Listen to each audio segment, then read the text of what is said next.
Iran Israel যুদ্ধের মধ্যেই মধ্যপ্রাচ্যে শুরু হলো আর এক যুদ্ধের।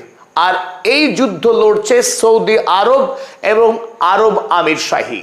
হঠাৎ করে মোহাম্মদ বিন সালমান এবং মোহাম্মদ বিন জায়েদ তারা নিজেদের মধ্যে লড়াই শুরু করেছে। সৌদি আরব এবং আরব আমির শাহীর এই যুদ্ধ পৃথিবীর ভূ রাজনীতিতে এক বড়সড় পরিবর্তন আনতে চলেছে। একদিকে যখন সৌদি আরব পাকিস্তান তাদের মধ্যে পারস্পরিক সামরিক চুক্তি রয়েছে, নতুন করে আমরা দেখছি ইরানের সঙ্গে পাকিস্তানের নতুন বোঝাপড়া হচ্ছে আর অনন্য বোঝাপড়া তৈরি হচ্ছে।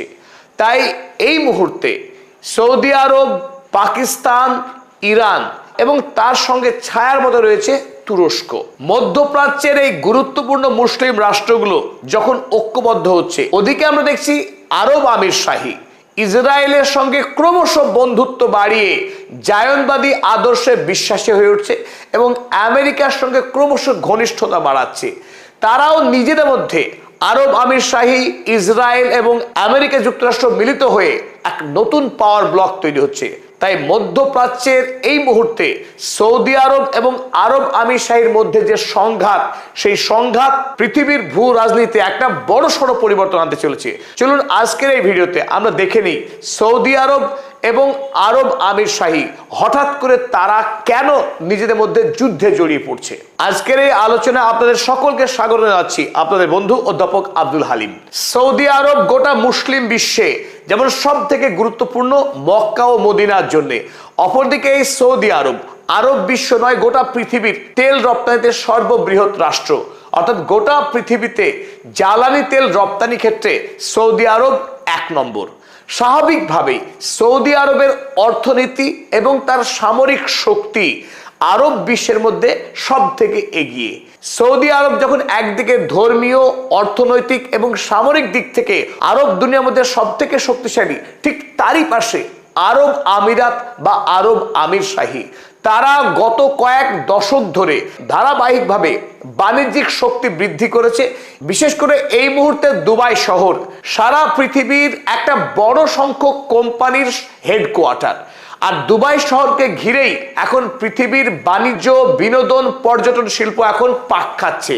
সাম্প্রতিক সময়ে সৌদি আরবকে পিছনে ফেলে বাণিজ্যের ক্ষেত্রে টেক্কা দিচ্ছে দুবাই। তাই সৌদি আরব এবং আরব আমিরাতের মধ্যে বাণিজ্যিক একটি লড়াই ছিল রেষারেষি এবং ঈর্ষা। সৌদি আরব না আরব আমির শাহী বাণিজ্যের দিক থেকে কে এগিয়ে যাবে তা নিয়ে চলছিল অনন্ত প্রতিযোগিতা।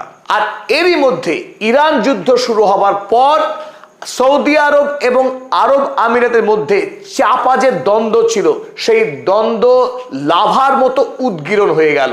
কারণ ইরানের উপর যখন হামলা করা হলো ইসরায়েলের পক্ষে, তার বদলা হিসেবে ইরান আরব আমিরাতের উপরে 2200-র বেশি ড্রোন হামলা চালিয়েছে এবং 500-র অধিক মিসাইল হামলা চালিয়েছিল শুধুমাত্র আরব আমিরাতের উপর। যখন ইরান আরব আমিরাতের উপরে ধারাবাহিক এই ভয়ঙ্কর আক্রমণ চালাচ্ছে, যদিও এই আক্রমণের সিংহভাগই আরব আমিরাত প্রতিরোধ করতে পেরেছিল, ইন্টারসেপশন করেছিল, তবুও এই সময়ে আরব আমিরাত চেয়েছিল সৌদি আরব ইরানের বিরুদ্ধে কড়া অবস্থান গ্রহণ করুক এবং সমগ্র আরব রাষ্ট্র মিলিত হয়ে ইরানের বিরুদ্ধে ইসরায়েল এবং আমেরিকার সঙ্গে জোট বেঁধে যুদ্ধে নামুক। কিন্তু সৌদি আরব এই সময়ে মাথা ঠান্ডা রেখেছে। এমনকি সৌদি আরবের উপরেও বিস্তর হামলা চালিয়েছে ইরান। মার্কিন সেনা ছাউনি ছাড়াও তাতেও সৌদি আরব কিন্তু ইরানের বিরুদ্ধে কোন রকম কড়া পদক্ষেপ তো গ্রহণ করেইনি, এমনকি বাইট পর্যন্ত দেয়নি ইরানের বিরুদ্ধে। এই সময়ে সৌদি আরব যে নজিরবিহীন ধৈর্যের পরীক্ষা দিয়েছে, তাতেই ক্ষিপ্ত হয়েছে আরব আমিরাত। এই সময়ে আরব আমিরাতের সৌদি আরবের কাছ থেকে একটাই চাওয়া ছিল যে সৌদি আরব ইসরায়েল এবং আমেরিকার সঙ্গে মিলিত হয়ে আক্রমণ করুক ইরানের উপরে। আর ইরানকে ধ্বংস করার এটাই সব থেকে আদর্শ সময়।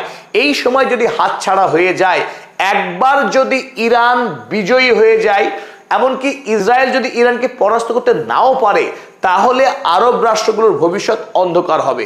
কারণ এই হরমুজ প্রণালীর দখল নিয়ে আগামী দিনে ইরান গোটা আরব মুলুককে হাতের মুঠোয় নিয়ে আসবে।